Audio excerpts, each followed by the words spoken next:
Improve your web dev skills by coding a retro Snake game using HTML, CSS, and JavaScript. You'll learn how to use JavaScript to draw the game board, create the snake, and randomly generate food, make the snake move, increase the snake size when it eats, and a bunch of other features. Adamir is great at breaking down concepts for beginners, and he teaches this course. We are making this retro Snake game inspired by the iconic Nokia Snake game. We will style this awesome retro design using HTML and CSS. Then we'll set up our game logic, we'll draw the game board, create the snake and food elements. We'll learn how to make the snake move and increase its size when the snake eats, as well as increase its speed to make the game more fun and challenging. We're also going to learn how to keep score of our snake size as the game progresses, and also to track when the snake collides with the walls or itself. We are also keeping track of the largest our snake has ever been in our high score. So when we do lose a game, we can keep track of what we need to beat the next time around. By the end of this tutorial, you will have made the best snake game on YouTube from scratch, and you will understand all the JavaScript that makes it run. And this video is intended for beginners to JavaScript, as I will be explaining all the code we use to make this game take life. By the end, you will have learned to create and manipulate HTML elements using JavaScript, and you will have learned simple game logic and design, and we will be using VS Code as our code editor, Google Fonts for our retro font, as well as an AI-generated image for our Snake game logo. As always, you can find the deployed game and GitHub repo in the description below. If you're ready to make your own addictive version of the very best Snake game you will find on YouTube, let's get started. The first thing we're going to do is open up our VS Code, open an empty project. I am just going to create a new folder on my desktop, and I am going to rename that to Snake Game. And I'm going to drag that into VS Code, so now we have that open in our Explorer. The first thing we are making is our index file. So new file, we're going to create an index.html file. And then we are going to write exclamation mark, and then we get these shortcuts here with Emmet abbreviation. We're going to hit the first, the single exclamation mark to give us some boilerplate HTML. Let's give it a title of, let's say, Snake Game. Save that. And then let's actually, if you don't have that installed already, there's an extension tab here. You can look for live server by Ritwik Day. So install that. If you don't have that installed, that's going to enable us to run this game live without having to kind of refresh the page to get the latest changes. And also to make some of the JavaScript work, we're going to need to run it live.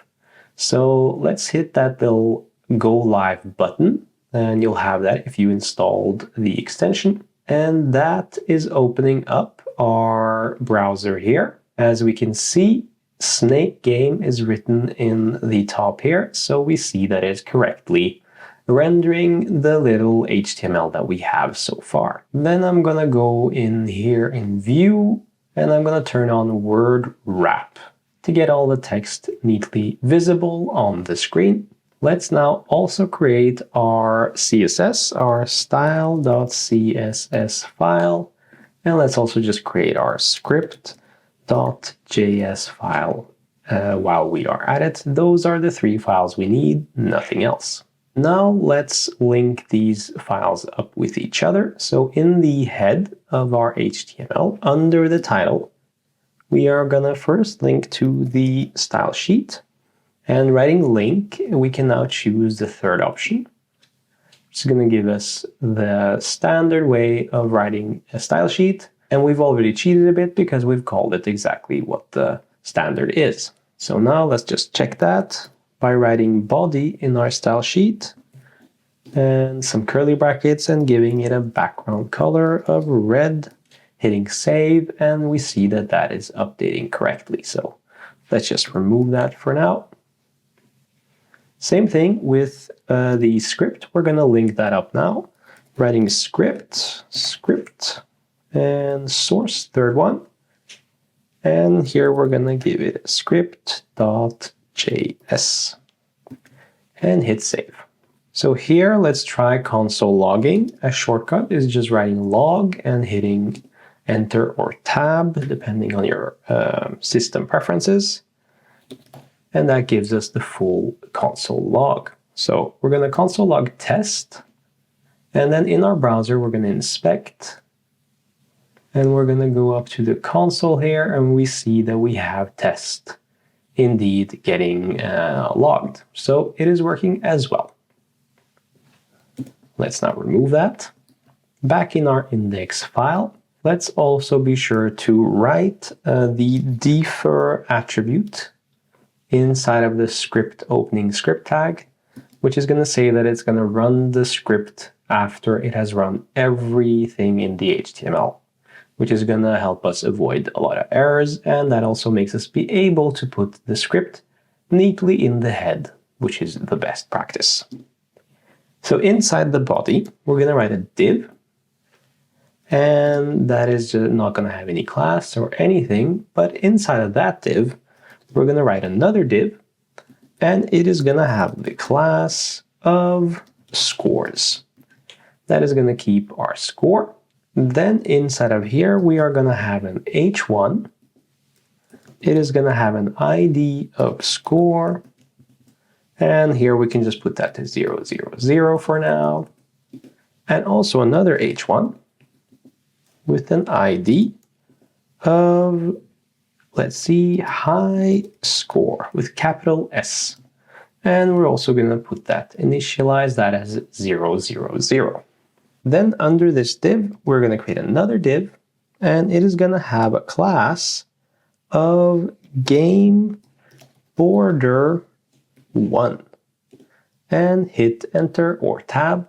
So what just happened? Well, I used Emmet abbreviation, and you can actually create a div. And if you write div and then dot, that dot signals that that's going to be whatever you write after here is going to be the class name. So like so. So that can save you a bit of typing.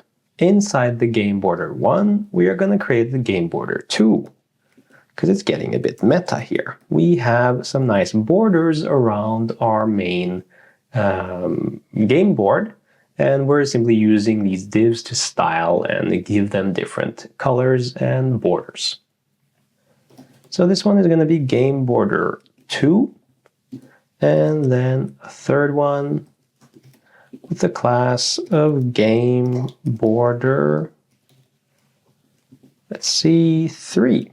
And inside of the third game border, we're creating the div that is actually going to have the ID of game board, like so.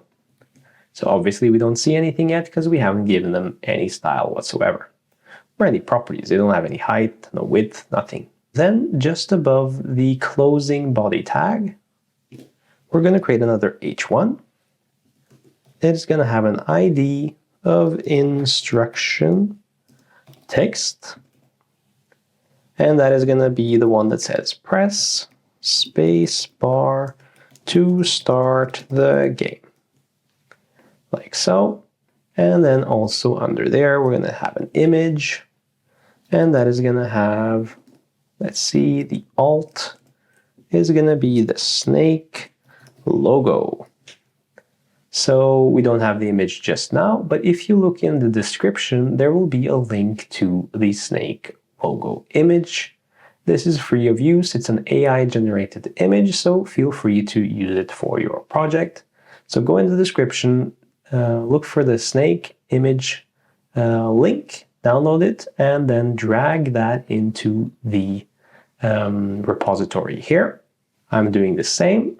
It's called snakegameaigen.png. So now in our source attribute here in the image, we can link to that. So snakegameaigen. And we hit save. There we go. Cool. So now we can move on to our style.css. Let's actually first, before we move on, let's target both the h1 and the image and just comment those out. If you hit Control KC, That's going to comment that out, or Command KC if you're on Mac. And then we hit save, because we are hiding and unhiding those elements in our JavaScript later. But in the meantime, just to make it a bit easier for us to see what's going on, we're just going to hide them for now. So now we can pop up into our style.css file.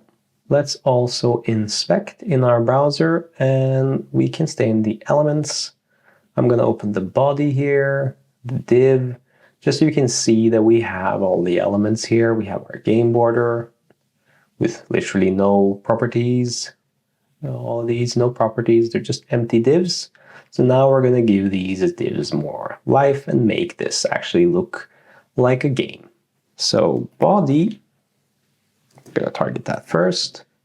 We are going to say display flex, so that we can have things neatly under each other and centered. We're going to align items to the center. We are going to justify the content to the center as well. This is going to align items both vertically and horizontally to the center. Then we're going to give the body the height of 100 view height, so it takes the entire height of the screen. Then we are going to give it a margin, because by default, you see we have this scroll bar here. That's because the body, as you can see here when I hover over it, has this orange by default margin of, what is it, 8 pixels. So we're going to remove that and say 0, and that removes the scroll bar. Then we are going to give a font family, which is going to be something we're going to get from Google Fonts to make these numbers and the text we write more game-like, more retro, and more like pixelated. We are going to get that from fonts.google.com. It's completely free to use and quite easy. In Google Fonts, you're going to search font, you're going to write VT, and then you're going to see this VT323. That is the font we're going to be using. If you scroll down, you're going to see select regular 400. You're going to hit that. And then you're going to go in the top right corner. You're going to see we have that selected. You're going to copy this link here. You're going to head over to the index.html file under the meta tags here, and over the title, you're going to paste that in. And then this pre-connect stuff basically loads the font a bit sooner. And then this link redirects to the correct font hosted on Google Fonts. So here we're telling our style sheet that basically now you have access to this font. And how we use it is we use this CSS rule here. So we can copy that, head back to our CSS, and let's also go back to our Snake game. We have our zeros here. If we save the CSS, we see that it reloads because of the live server. Now, when I paste in here the font family, we see that we get our nice retro design. Cool. Now we are ready to move on. So next we're going to target our body as well as our .snake class that we haven't used yet, but we're going to be using in our JavaScript. So we're just going to target it at the same time. We are giving them a background color that is quite dark. So it's hashtag 414141, which gives us this dark grayish color. Then we are also going to target the ID game dashboard, and we're going to give it a border radius of 100 pixels. We are going to give it a display of grid. So this is where we're actually making the game board with this grid. And then we're going to give it a grid template columns. So how many columns is this grid going to have? Well, it's going to be repeat 20 columns, and each of them are going to be 20 pixels wide. And then same with rows, grid template rows. That is going to be repeat 20 by 20 pixels, like so. So let's check out our body now. Game board, to border, game board. Here we go. Can we see that? Okay. So we see now that we have, if we hover over game board here, we see that we actually see the game board. It is 400 times 400 pixels wide and size basically, and it has 20 times 20 little squares inside of it. So that's the grid we just made. This is our playing field that we're going to be using throughout the game. Lastly, here we're going to also give it a margin of 5 pixels because later on we are going to have a border here, and this margin basically makes it so that our snake, when it hits the border, is not going to overlap the border, and it's going to create a neat visual aesthetic. So it's simply for visuals, this margin. Then we're going to target the game border 1. And we are going to say, we're going to give it a border of hashtag. And that's going to be 595F43. And that's going to be a solid border, and it's going to be 10 pixels wide. There we go. And then we're going to give it a border radius of 30 pixels to round that out a bit, as well as a box shadow of inset. And I'm going to explain in a bit why we're using box shadow here in addition to the border. But it's easier to see once we actually have some more elements. This is also going to be 10 pixels, and it's going to be the color of, it's going to be the same color actually, 595F43.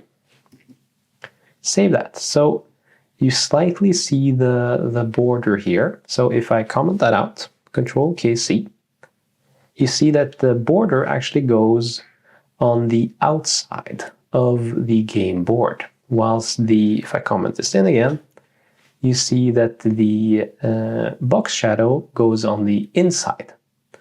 It's a bit hard to see because it covers it, but you see that the border is basically here. So the border goes out, the box shadow goes in. And because we have different radiuses on these different game borders, without the box shadow, it would basically give a little gap between one and the other. So that's why we're adding a box shadow in addition to a border. But I can show you that and you'll see why. So let's just copy this whole game border 1 down. So Shift Alt down or Shift Option down if you're on Mac. And you can hit that twice, and I'm just going to copy that code. So let's say game border 2 and game border 3. Hit save. And now let's alter it so it's the correct colors. So here it's going to be, let's see, ABB 78A. And we're going to give that the same color here, ABB 78A. And the third one is going to be 8B966C, and the same color for the box shadow. There we go. Hit save. Now we can see the difference between them. So now let me remove the box shadows like so by commenting them out, hitting save, and that's here you can see why we are adding those box shadows. Because we're avoiding that little gap there, because these have different border radiuses. If they had matching border radiuses, but they don't, and we don't want to have it either, because that's the visual aesthetic that gives it that more cartoony and retro vibe. So let's comment that back again. But we're going to change the different properties here. In game border 2, the box radius is going to be 26 pixels. In game border 3, the box radius is going to be 20 pixels, like so. And in game border 2, it's going to be For the border, it's going to be not 10 pixels, but 8. And for the third one, it's not going to be 10, but 30. Like so. Let's see if we can see it all. There we go. Starting to look more like it. And the same here in the third game border 3. The box shadow is not going to be 10 pixels, but 5. So that is all for the borders. Now let's move on to the instruction text. Instruction text. Then we are gonna, let's comment back these in the index.html. So Control KU. That's gonna make them show up again. So just to see them. Then we are gonna position it. We're gonna position it absolute, like so. We're gonna position it from the top, 60%. We are gonna give it the color of hashtag 333. We are gonna give it a width of 300 pixels, which makes it also fold under each other. We're going to text align it to the center. We are also going to text transform this to capitalize each word. We're going to give it a padding of 30 pixels. And we're going to give it a margin of 0. These are all just simple stylistic choices, just to make it look good. It's still not looking good because we have this snake image here that is still positioned relative to the other elements, whilst the positioning of absolute kind of frees it to be just positioned within the frame. So now we're going to target the scores as well. That's our 2 scores up here. We are going to say display of flex. And then we are going to justify the content to space between, like so. Then we are going to target the score. And we're going to give it a color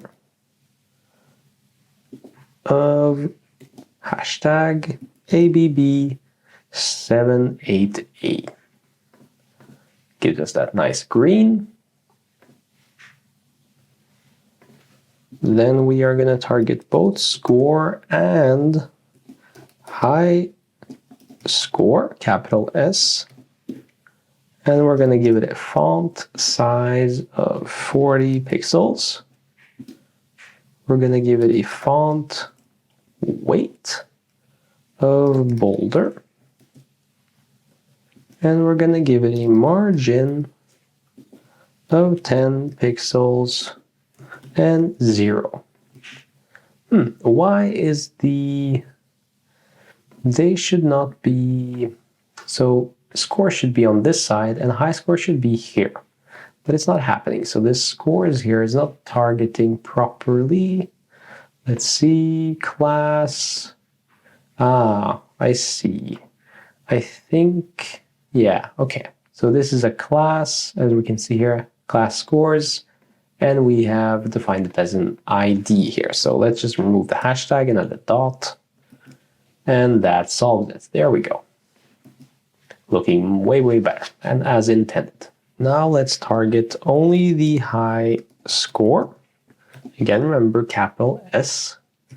We're going to give it a color of hashtag D8 DDCA. Like so. A bit more whiter, but still on the green scale. And we are going to give it a display, for now, of none. Because until we start the game the first time and actually hit into something, so we can save the score we had, we're going to kind of remove the high score to give more of a visual element to it. So there's something new happening once you actually have played the game. Then we are going to target the game border 3 together with the logo, and we're going to give both of them a background color of hashtag C4CFA3. Starting to look good.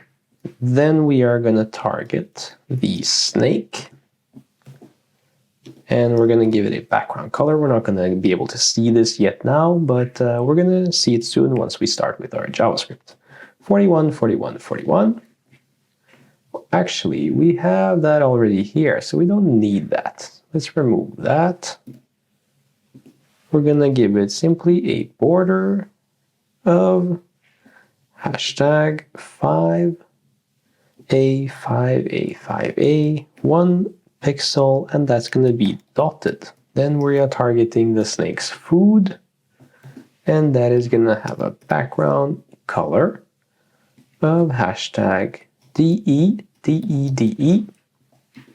as well as a border of hashtag 999 5 pixels and solid. And then lastly, in the CSS, we're going to target the logo, and we are going to position it absolute, straight in the middle. We didn't add the class in the HTML, so go to the HTML and then the image. We're going to give it a class of logo. Sorry, an ID of logo. Save that, and then we see we have something looking better here. Now we are ready to move on to our JavaScript. So let's save the style and the index, and then we can open our script file. And the first thing we're going to do here is we're going to define HTML elements that we need from the HTML that we're going to manipulate here in the JavaScript. So the first we're going to get a hold of is the game board, because we need it to do anything in the game. So we're going to define that using the const, and we're going to say we're going to give that board as a name, and then we're going to use the document property and then the get element by ID method.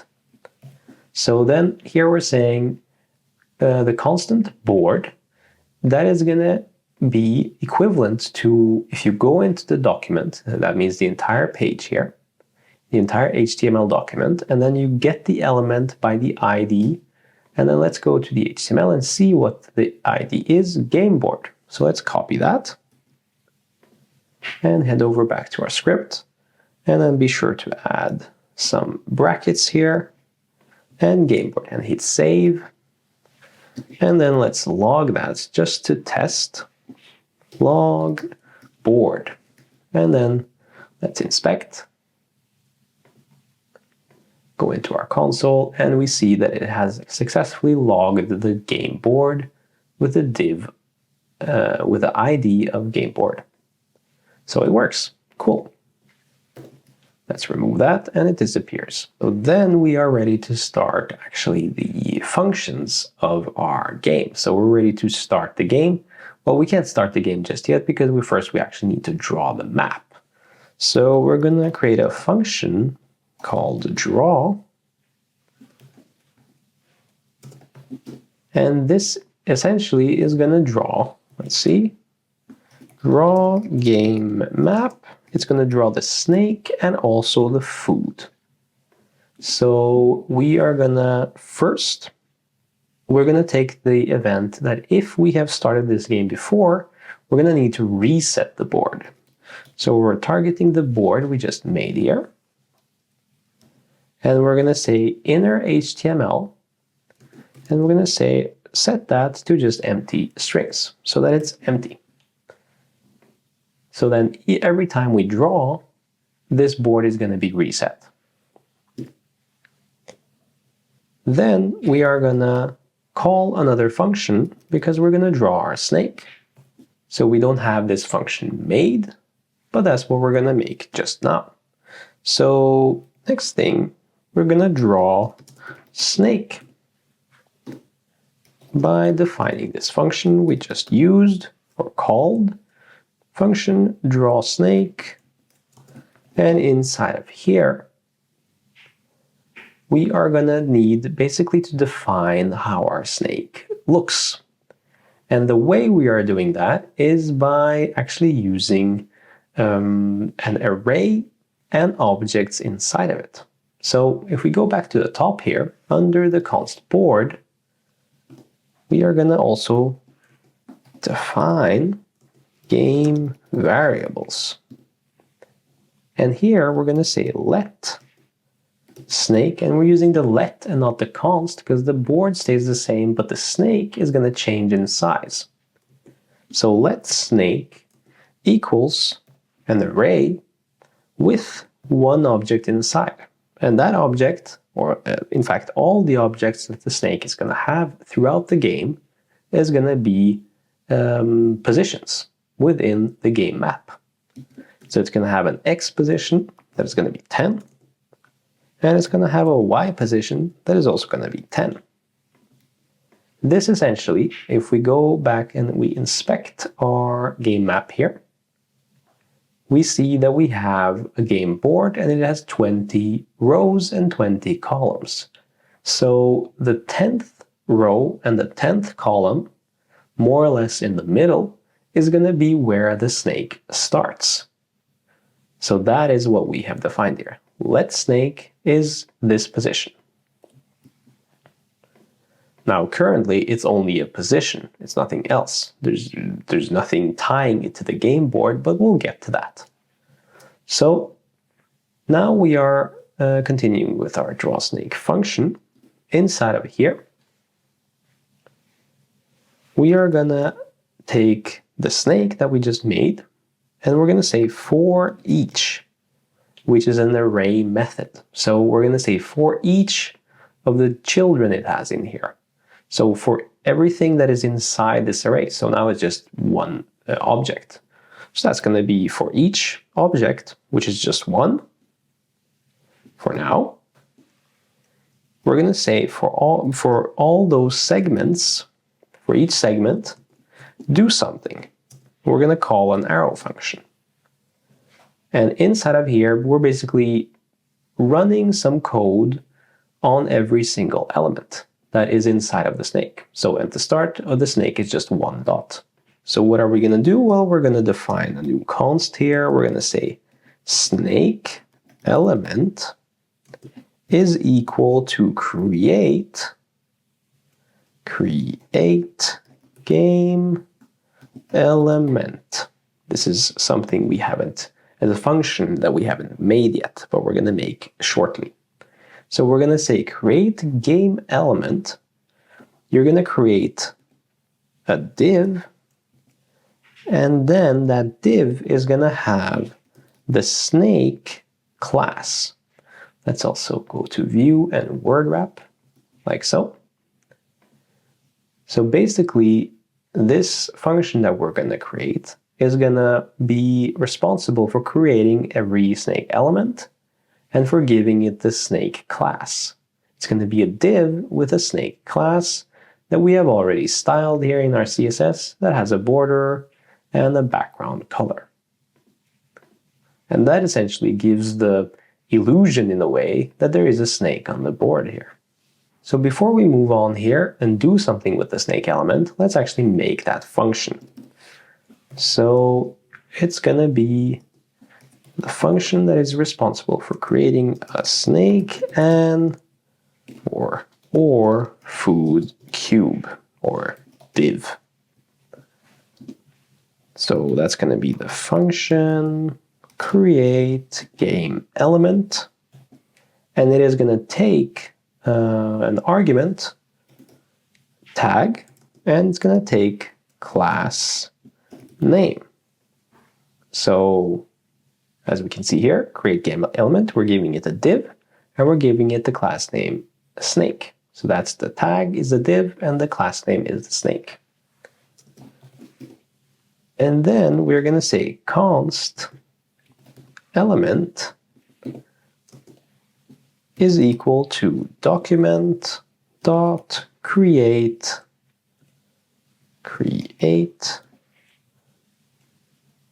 element, like so, tag. So inside of the create game element, we are creating a new constant element that is using the same way to target the HTML. But here, instead of targeting an existing element by ID, like we did here, we're actually just creating a new HTML element inside of our JavaScript. That's what this inbuilt method does. And we are saying that you should create the tag. And the tag is whatever is sent in here in this position. And we can see here that the div is sent in. So here, essentially what it's saying here is document create element div when it's used like this. But if we used it somewhere else, or if we change that to P, that would be a paragraph that would be created. Then we are gonna go into the element that we just created. We're gonna go to the class name of the element, and we're gonna give it the same as class name. So this might be a bit confusing because this is what we call the argument here in the function, but it's also the same name as what the actual property on this element is. So class name is also the inbuilt definition of just simple class, which is what we use in HTML.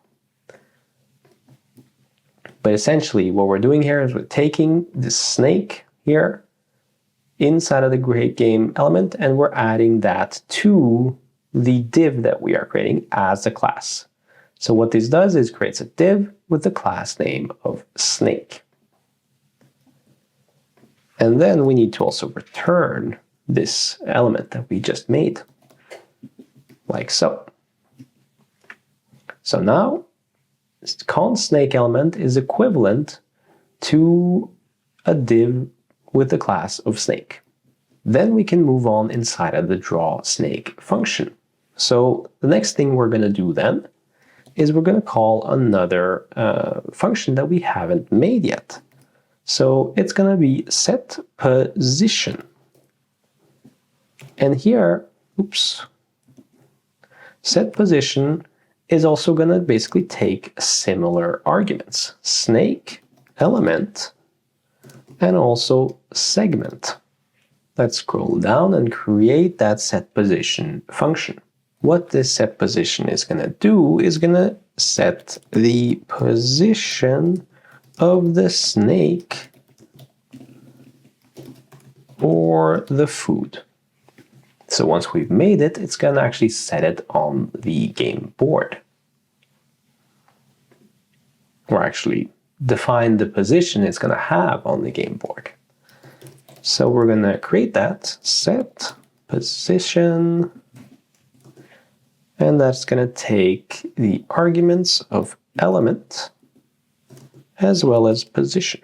And inside of there, we're going to take the element, we're going to go into the style of it, and we're going to say grid column is going to be equal to position X.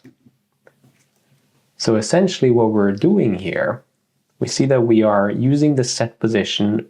Here we have created the snake element. We've created a div with the class of snake. Then we're sending that into set position. And that's the element here. So here we have a div, class snake. I'm going into its style. We're going into this grid column, which is a CSS property. And we're setting that equal to position.x. So what is position? Well, here we're sending in segment. And segment, if you remember, is for each segment here. That's basically every single object here that is a coordinate inside of the snake. So as the snake grows, basically it's going to have many of these objects inside. But at the start, it's just x10, y10. So that's what we are sending in here. So position x means this position here, 10. because position is this, and that is this segment, and segment is simply this.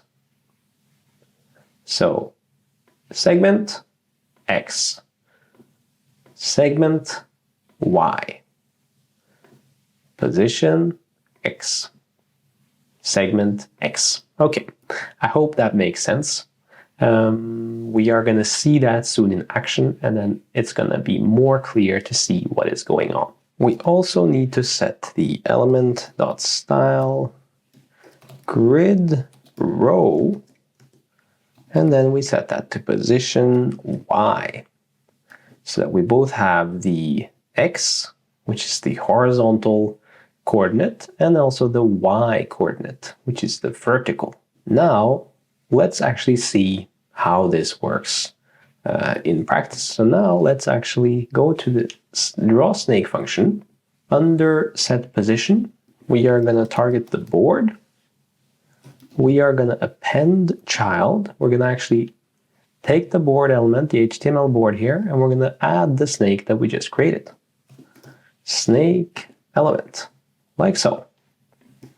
Now, if we actually call this function draw, we should be able to see our snake element. So, testing draw function. Draw, we're not going to call it like this, but just to test if it works. And then let's also remove our two texts here so we can see, like so. There we go, there's our snake. Let's go back to the script. Let's comment out our draw function.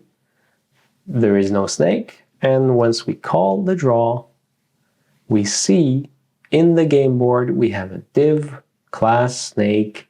And look at the style here. If you can read that, it's small, I know, but if you can look at, there has style, grid area 10 times 10. If I now edit this in the element.style here, and I change that to, let's say, 2, you see that it goes here. 1 here, 2, 3, 4, and it goes gradually down. If I give it a 1, 2, if I give it a 20, it's at the end, 18. So that is what we have been positioning here.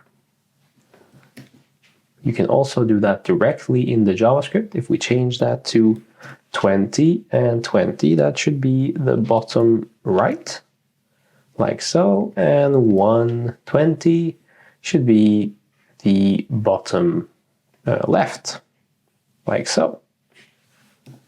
So I hope it makes a bit more sense, and pat yourself on the back. We just made our first snake element. We made the snake head. So now we can actually remove this. I'm just going to comment it out for now. And we are going to create our actual food as well. So draw food, like so. Inside of the draw food, we're going to create a const called food element, which is going to be equal to, using that create game element function again, we are going to create a div, but this time instead of snake, it's going to have a class of food, which we are of course targeting in our CSS. Then we are going to set position. So this is, as you can see, it is similar to the draw snake function. So set position, we are also using the already made function. We're going to give it the food element as the element. And then for the position, we're going to give it food, which we haven't made yet. So let's make that. If we scroll back up, under let snake, we're going to say let food equals, and because food is going to be automatically generated, it's not going to have the same position every time, because that would be boring. It wouldn't make a very fun game. We are going to call a function here to give it a randomized position. So generate food is going to be called here. We have not created this. So let's copy that name and create a function, generate food, and let's just leave that blank for now. Continuing inside of the draw food function, we also need to actually append this food to the actual board. So board, append child, and then food element, like so. So it's pretty much the same setup as in the draw snake. Now, to actually get this food position, because now it's not going to work, the function is not returning anything. So let's move on to our generate food function. Let's also just comment here. This is draw food function. Inside of our generate food function, we are going to create a new constant called x, which is going to be its x position. We are going to use the inbuilt math object here, which has some cool inbuilt methods like random, which gives us a random number in JavaScript. So this is currently just going to give us math random is going to give you a random number between 0 and up to 1, not including 1 though. So it's going to be 0.1, 0.39, 0.99.9999. So everything apart from 1. So 0 to up to 1.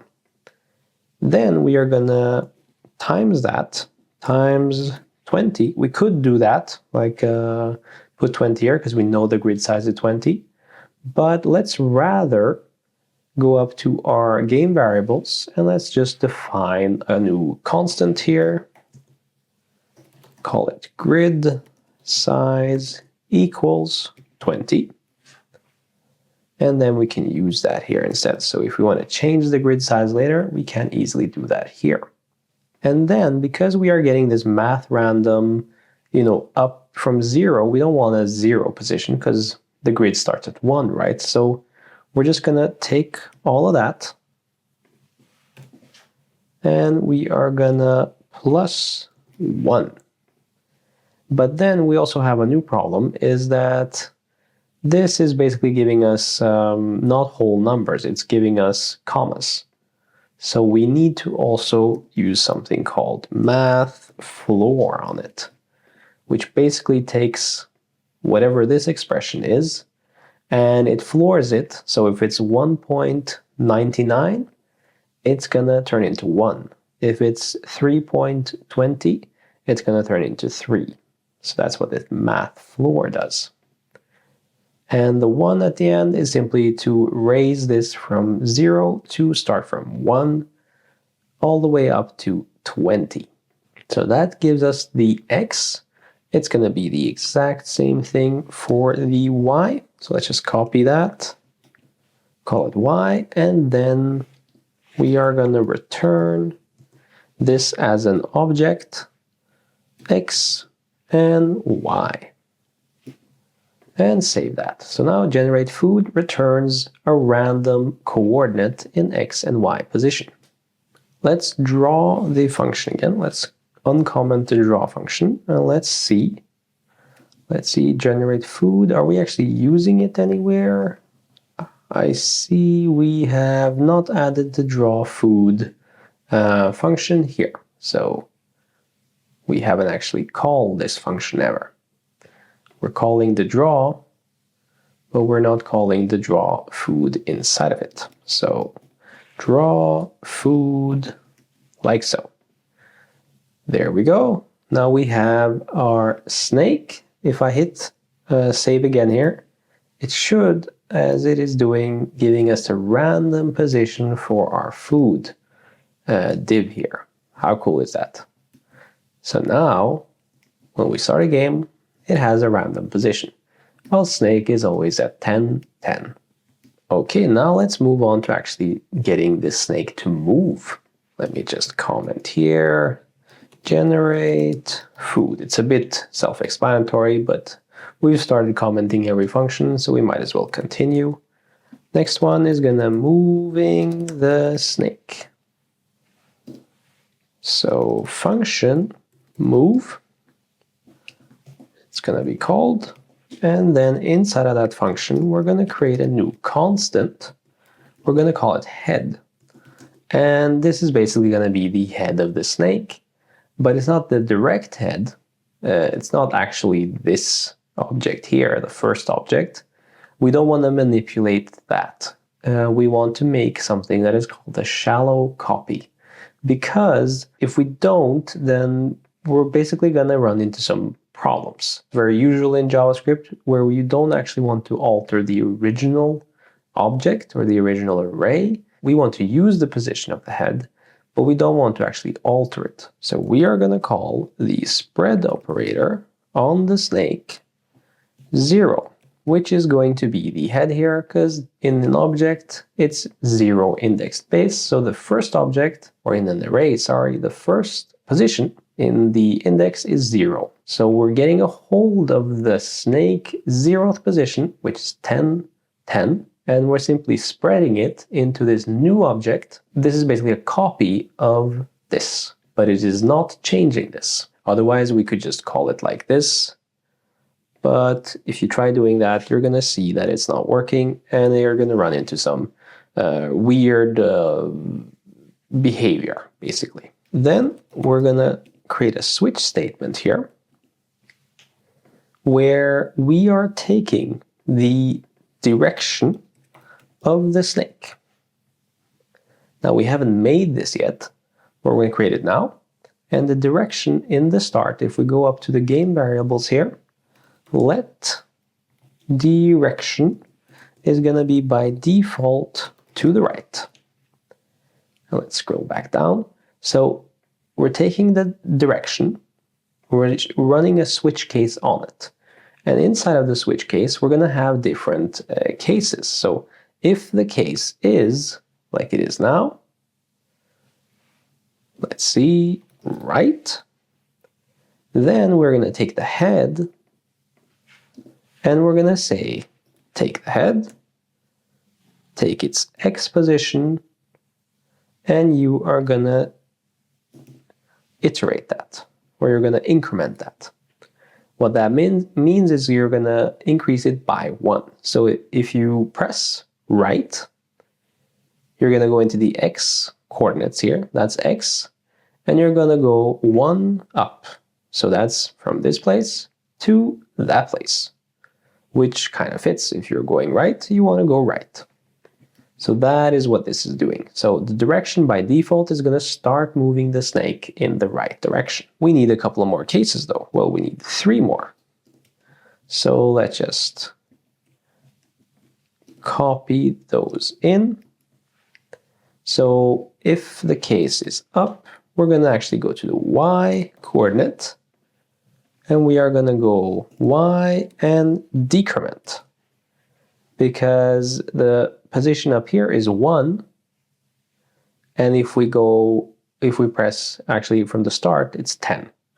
If we go up, we're going closer to 1. So we actually want to go down in numbers. So that's why this might seem a bit counterintuitive, but it makes sense. Then we're going to take that down. Then it's going to go Y++, and then left is going to be X minus minus. Now we have the start of our move function, but we're missing something here. So basically here we are moving the head, but here we are actually taking the head, we are unshifting it,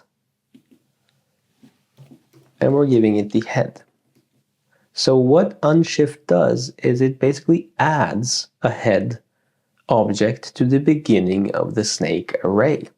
So this head here, which is a copy of the original head, it is basically putting that at the start of the snake array here. So now it only has 1 object here, but when we, for example, go up, we are going to be pushing or unshifting a new object inside of here. So up would be X, same. Y, it would be 9. So that's what happens if you would to press up from the start of the game. And that is what we are doing here. After the snake unshift, we want to also take the snake pop, like so. Because what we are doing here when we're moving, as you might have noticed, if we're unshifting the head, we're adding a new part to the snake. We are actually just elongating the snake. So if we were to move 1, 2, 3, 4, you would see that the snake doesn't move, it just grows in that direction. So that's why we're also taking the snake and we're calling pop on it, because as you can see here, it removes the last element from an array. So when we go right, let's say, we are adding a piece here, but we're removing the last piece. So it gives this illusion, we're actually just building a snake, a new elements in one direction, and we're removing the elements behind it. So it gives the illusion of movement, but actually it's just being rebuilt and destroyed one after the other. Now let's simply test this function, test moving. So we're gonna call a set interval inbuilt function because we want to move more than once. And we want to call the move function that we just made. So that's gonna move first. And then we want to draw again. Because if we don't draw, then we're not going to see the new changes. So then draw again, new position. And let's also comment that out, like so. And then finally, we also need to have a time on this. So let's give it a 200 milliseconds. And as you can see, now when I start the game, and I reload, for every 200 milliseconds, or 1/5 of a second, the snake is moving in the direction which we have put to right. Let's change that to up. As we can see, it goes up, and then down, let's say. Working. Left. Working. So you can choose whichever you want to have by default. I'm just leaving it as a right. So cool, our moving function works. So now we are actually ready to also make the snake become bigger if it hits the food. And it's actually quite simple and elegant solution. So as I told you, if I uncomment this now, look what happens. The snake by default just grows, because that's actually, the move is actually more of a grow function. It's just that we remove the last part.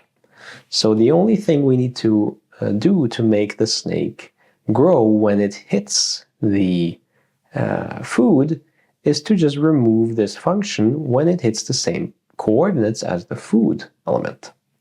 So let's just take this away. Let's comment that out so we can see what's going on. Let's go back inside of the move function. Under this snake pop, we're actually going to comment that out. We are going to create an if statement. And if head, remember that's what we defined here as the shallow copy, if the head x coordinate is equal to the food x coordinate, and as you can remember, the food we have here randomly generated. That's this coordinate here. So if those two are equal, and head y is equal to food y, so basically if they're on the same spot, then we're gonna run some code. So then we're gonna say food equals generate food, because that means that we have run into the food, so we need a new food placed on the map. So then that would happen. So if we hit it, it's gonna create a new random location for the food. Then we also want to clear the interval. It's another inbuilt method or function, because otherwise we're also going to run into some issues, and it's basically we just want to reset the movement and the whole move function here. Otherwise, a lot of bugs are going to happen. So we're clear past interval. Then we want to go into the game interval, which we have not defined yet. We're going to go back up to our variables. We are going to define let game interval, and we're just going to define it that it exists. And we're going to go down here. It's keeping track of when we are running our game, basically. So we're going to take the game interval, we're going to set it to a new interval, because we already had paused the other one. And here we are going to run some code. We're going to run a new move. We're going to reset that. We are going to also run a new draw and reset that. And then we are going to add that. We're going to add the game speed delay, because instead of setting it to 200 here, we might want to change it, which we actually do. When we eat a food, we're decreasing this delay and thereby increasing the game speed. So we also need to define this. Let game speed delay, and we're gonna start with 200 milliseconds. So then, scrolling back down, then if our head is on the same position as the food, we generate a new food, and we then skip the snake pop. So snake pop is not happening here, and thereby this one div snake is going to turn into a 2-div snake. It's going to basically turn into the position of the food.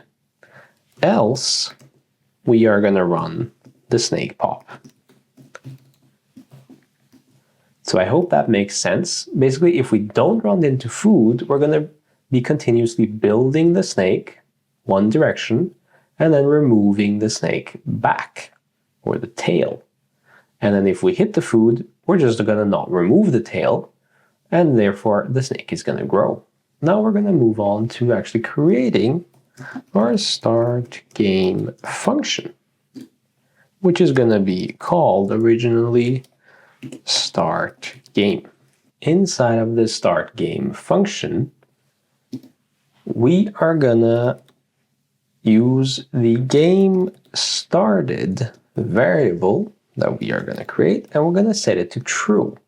So let's scroll up and let's create let game started, and initially it's going to be set to false, like so. And then when we start the game, it's going to be set to true. So here we're going to basically keep track of a running game. That's going to be very useful to enable us to basically, if we want to start the game, we want to hit enter, and we don't want to be able to start the game over again while the game is running, things like that. So it's very useful to keep track of if it's running or not. Then we want to take the instruction. We haven't defined those either. Let's scroll up and let's get a hold of const instruction text equals document get element by ID, and we are going to target the instruction text. Let's just see if we gave that correctly. Let's also uncomment them in the JavaScript code. So now we see that they are taking the space, and we want to actually hide them when we start the game.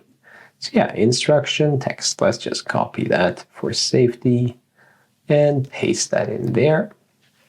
We also want to define a const logo document equals document get element by ID, and that's going to be logo, like so.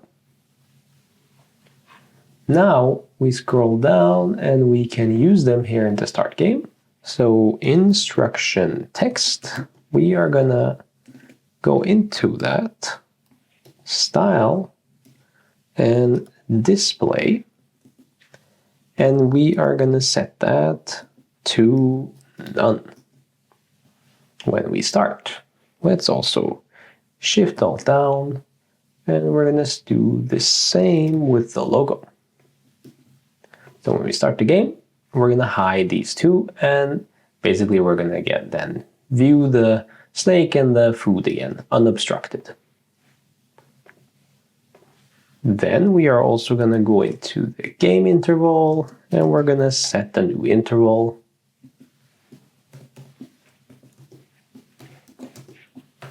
And when we start, we're gonna call the move. We are gonna call the check collision function that we haven't made yet. Collision. And we're gonna also call the draw. And that is also gonna be run on the game speed delay. Like so. Let's comment out the check collision for now. That is the function we're going to create to basically see if the snake is running into the corners or into itself. But let's not get ahead of ourselves. We're going to create that later. So for now, let's just comment that out. And let's also, we are calling draw here in our start game. Let's go up to line 45. Let's comment that out. Like so. Then we are ready to actually start our game. So here it says press spacebar. Well, if we do that, nothing happens because we're not listening for the spacebar. That's what we're going to create now. We're going to create a key press listener, event listener, like so. And that is going to be function handle key press is taking an event. And inside of here, we are going to call the start game, but not at any point. So if we press up arrow, we don't want to start the game. We just want to move the snake. So if the game started, so if the game is not started with the exclamation mark and the event dot code equals space, then we want to, let's see, like so, then we want to start the game, call that function. This doesn't work for every browser, so we also need to call, let's see, or like so, and let's wrap these in parentheses like so, and then we can create another one here. Let's just copy this. So if game started and event code equals space, or if game hasn't started and event key is just an empty space, like so. So that's going to basically handle every browser's handling of space key. If the game hasn't started and we press the space, then we're going to start the game. Else, we are going to handle the arrow keys. So another switch case here. And we're going to handle the event key, because that's the event we're getting in here. That's the key we press.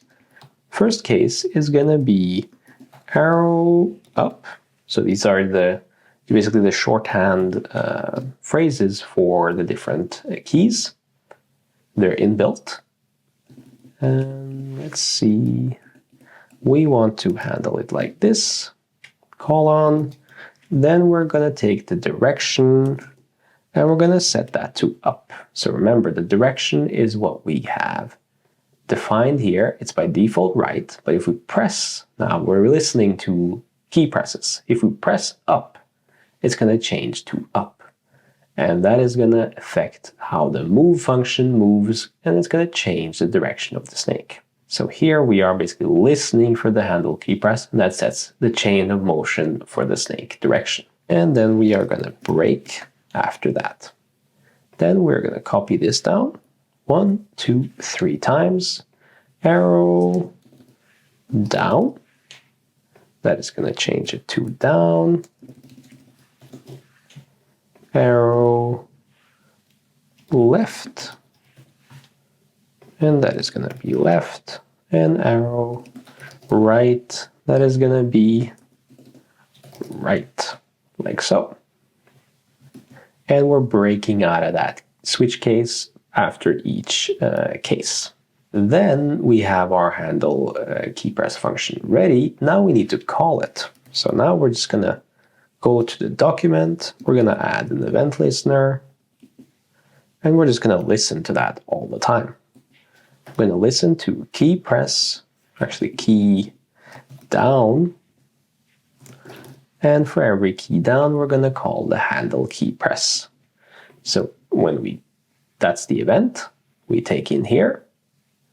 And we're going to call handle key press. So if we have clicked something or pressed something that is the space, it's going to call the start game. If we click something else, then we are going to move the snake. So let's try. Enter. It works. How cool. Reload. Enter. It works. And now I am also hitting the arrow keys. How cool is that? Now we have a snake that is moving. Let's see if we can eat. And there we go. Oh, we are speeding up by a lot. That is a bug. But we are moving around and we are increasing our size as well. Sped up a lot. It's hard to eat the second one. In any case, we have successfully started the game. We have successfully changed the direction of the snake, and we are making it grow by eating food. We have a bug somewhere where it's actually increasing the speed drastically. So let's go to our start game. Let's see.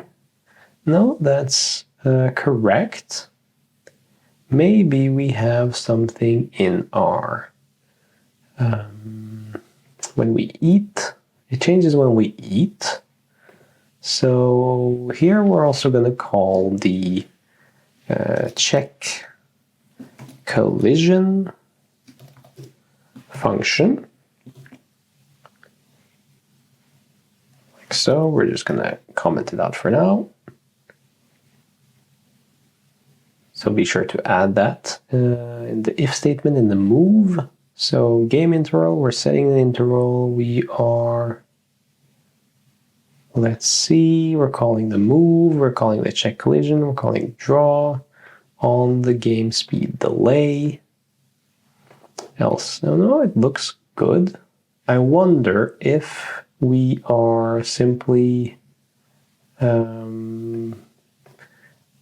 unknowingly to us, we're altering this game speed delay. So let's just go into here, into the if statement here. We're going to create a new function under or over clear interval. We're going to call increase speed function.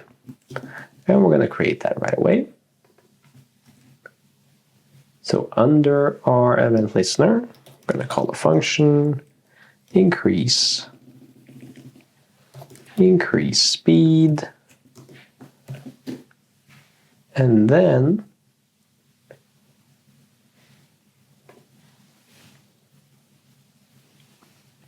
we're going to log the game speed delay. Let's see now what happens if we start. It's 200, okay. 200, okay, so it's not to do with the game speed.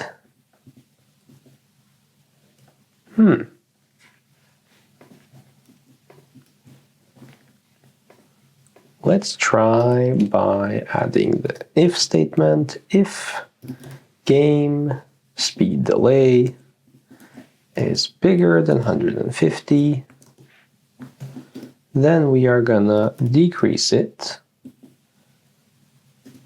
like so by 5.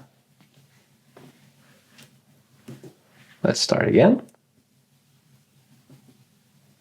Still speeding up very fast.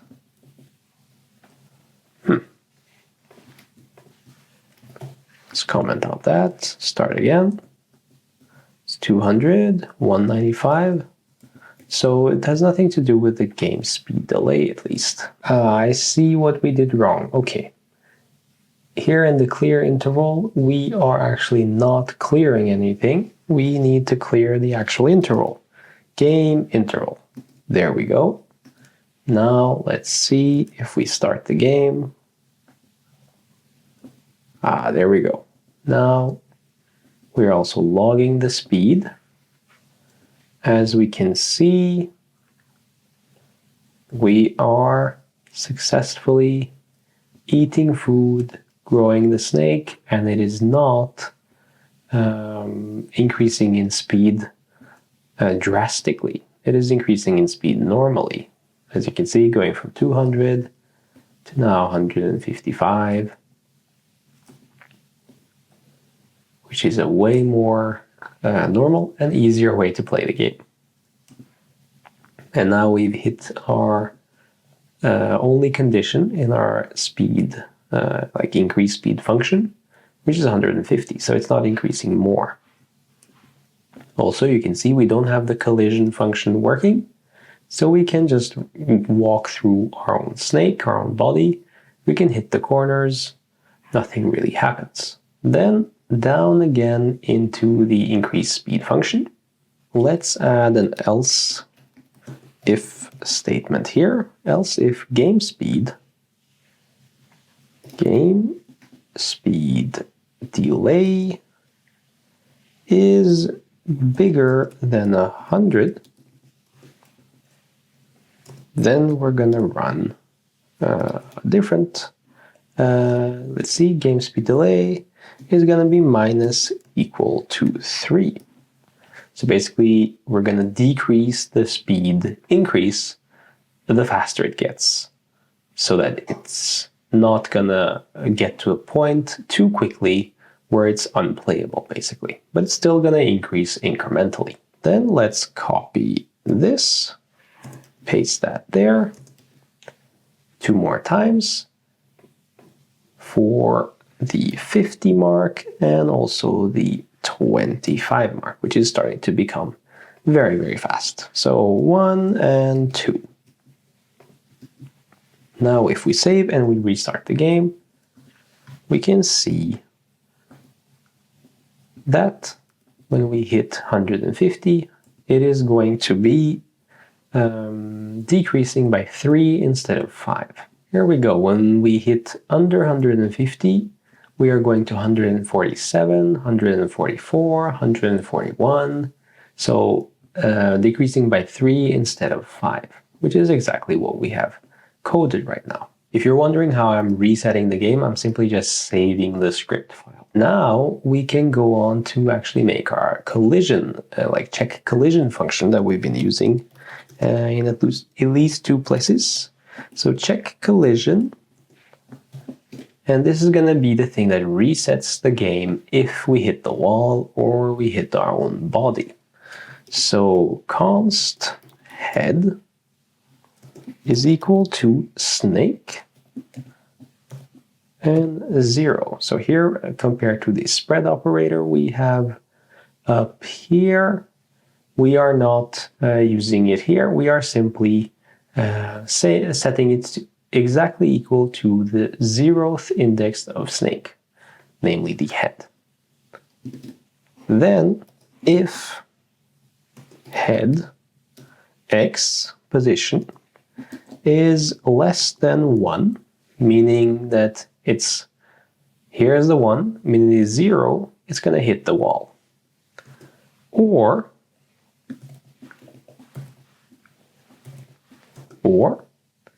head x is larger than grid size, which is 20, it means it's going to go on the right side over. So it's going to hit either here or here. So this one. Or head y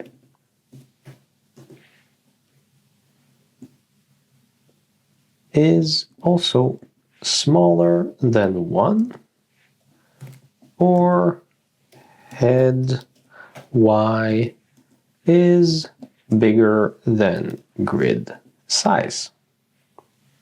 In that case, we are going to reset game.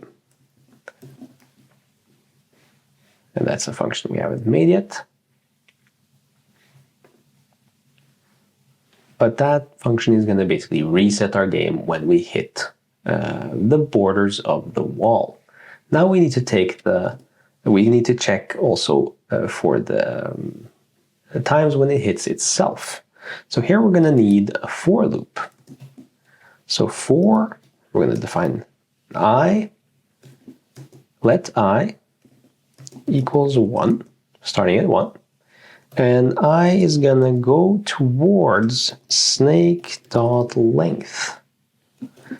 And then when that happens, it's going to increment by 1. So what that means is we have an I that we just randomly defined as 1, we just made. And I, as long as I is smaller than the snake length, which is at the start, it's just 1, then we are going to increment it.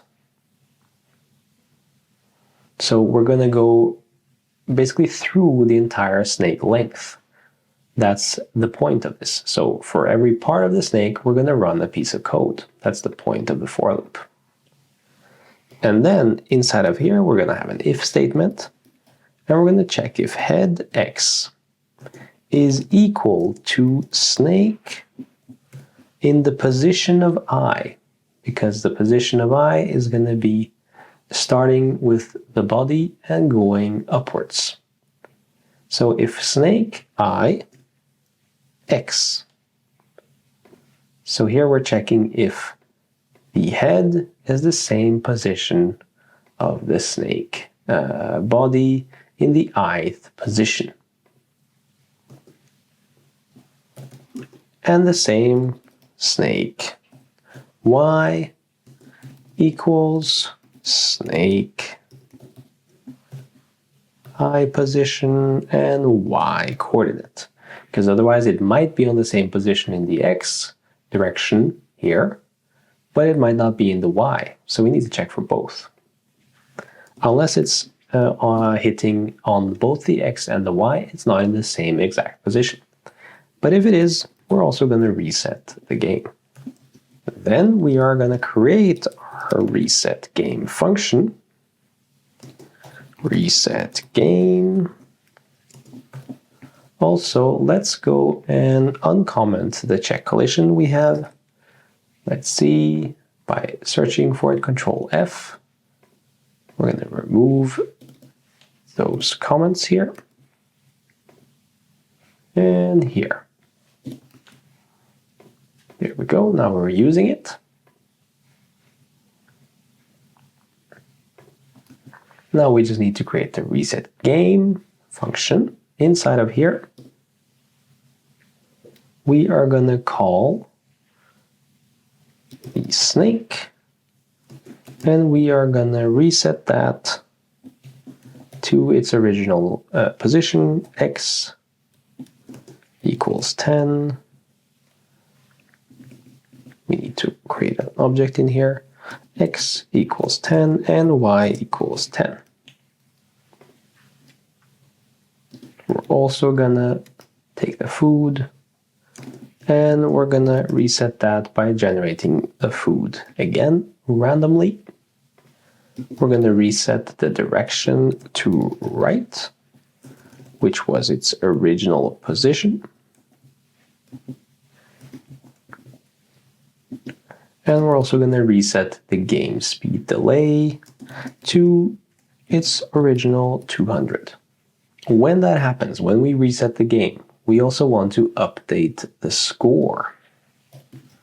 So update score.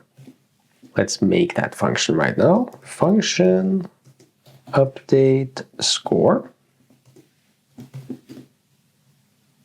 We're going to create a constant here. Current score is equal to snake dot length, the length of the snake, minus 1. Because the snake length starts at 1, so we don't want to start the score at 1 all the time. We just want to start it at 0. It makes more sense, but you're free to choose. And then we want to go into the score that we have made up here. Oh, we haven't actually. We haven't made that yet, so let's create a constant. Score is equal to document dot get element by ID, and it's going to target the score element. And here we're going to go into that element. We are going to go into the text content, and we are going to set that equals to the current score to string, and then we are going to pad that to the start with 3 numbers, and that's going to be 0.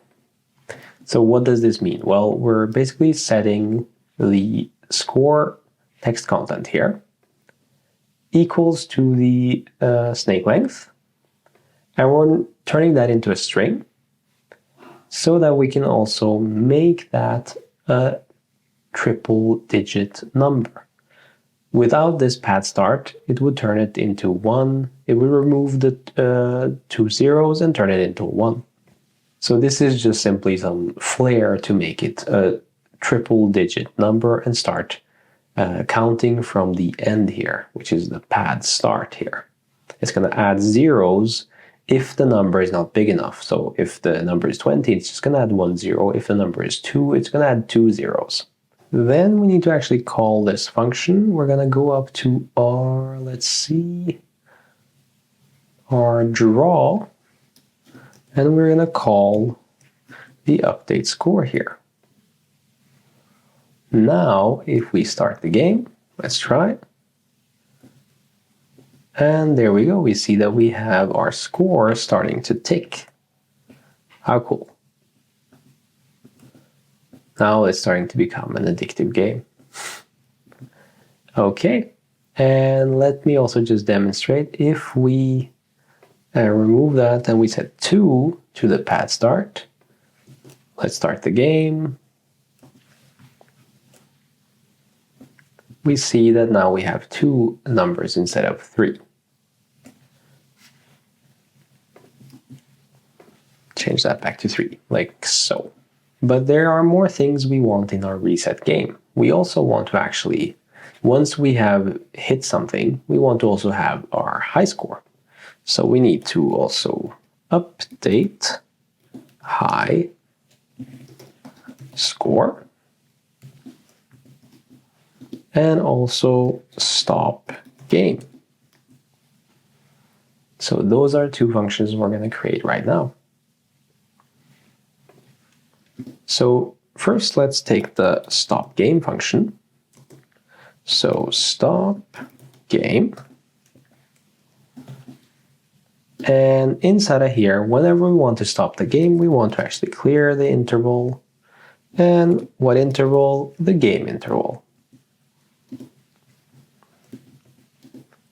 Then we want to go into the game started. And we want to say, well, now it's not started anymore, now it's stopped. And then we want to go to the instruction text, style, display, and we want to say that it's a block, because before it was hidden. And the same with the logo. We're going to go into the style, display, and we're going to say block. That's for the stop game. Then creating our update high score, we want to then call a constant current score. Similar to earlier, we're going to say that it's length, actually snake dot length -1. Then if the current score is bigger than the high score, then we want to set the high score to current score. Now we don't have the score made yet, or the high score. Let's see, we are missing the const high score text equals document get element by ID, and that's going to be high score, like so. Now we have that. We also need to actually define the high score in the, this is just the element for the text, but we also need to define the high score here. So under our generate food, let high score equals to 0 at the start. Now let's scroll back down. So if high score, if current score is bigger than high score, that's this one. If it's bigger than what we have here, it is going to be set as the new high score. That's what we're doing here. And then we're also going to unhide the high score text. Text content equals high score to string, and it's the same as last. Pad start, and it's going to be 3 digits, and it's going to be with zeros. Then here we are unhiding it. High score text, style, display, and equals to block. So now if we start the game and we get a score, let's just crash into something. We also see that our collision is working, and we crashed and we had only 1 in score. Let's start again. And we see, so now we have 1. Let's try to get a bit higher number. 2, high score stays the same, but score is incrementing. 3 and 4, and crash, and then 4 is saved here. So now we're starting to get the real game elements that makes you want to keep playing more and more. So now we have most of our game done, but I don't know if you see when I restart the game, you see that sometimes the food is generated here, and it doesn't really look good. Like here we want to have the logo, we want to have like press space bar. This food looks a bit off. So the way we're going to do that, we're going to scroll up, And we're going to fix or tweak the draw food function a little bit. So where is it? Draw food. Here it goes. So you know how we have this game started function here? Well, we're basically going to wrap this draw food in that, in an if statement. So if game started, then we are going to allow this stuff to happen. But if not, well, it's not going to happen. Now, draw food is only drawing food if the game has already started. And on this screen, it hasn't started until we press spacebar. So now, if we start the game over again, we can see that the food actually starts drawing, rendering on the page once we have started the game. And now it's not going to show up, and it's never going to show up on this page when we have our logo and our text showing. And there we go. Let's do a final trial. I am eating the snake, eating the food, sorry. I am the snake. Let's see. And we are successfully growing. Let's see if I hit myself. Then it's game over. High score is updated. Score is reset. If I hit the edges, same thing. Great. Now we can remove this console log as well. Let's see, console log. You can just comment out that.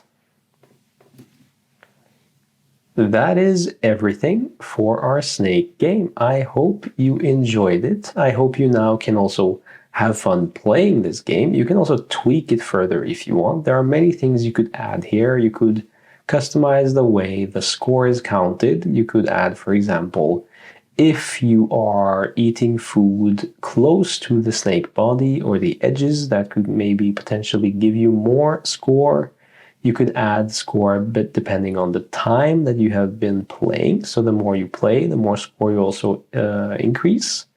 Or you could also make it more advanced, the way the speed is increased, maybe also based on the score. So there's many things here you could do to increase and further tweak the game to your liking. You can also change the style. You can change the design of the snake and the food. There's many things here you could do, and I encourage you to play around with the code that we now have and make it your own as well. I really hope you enjoyed this game. If you would like to put it online and you don't know how to do that, then here is a video that explains how to host your game live for free using Netlify. And I'm looking forward to see you in the next video. Until then, see ya.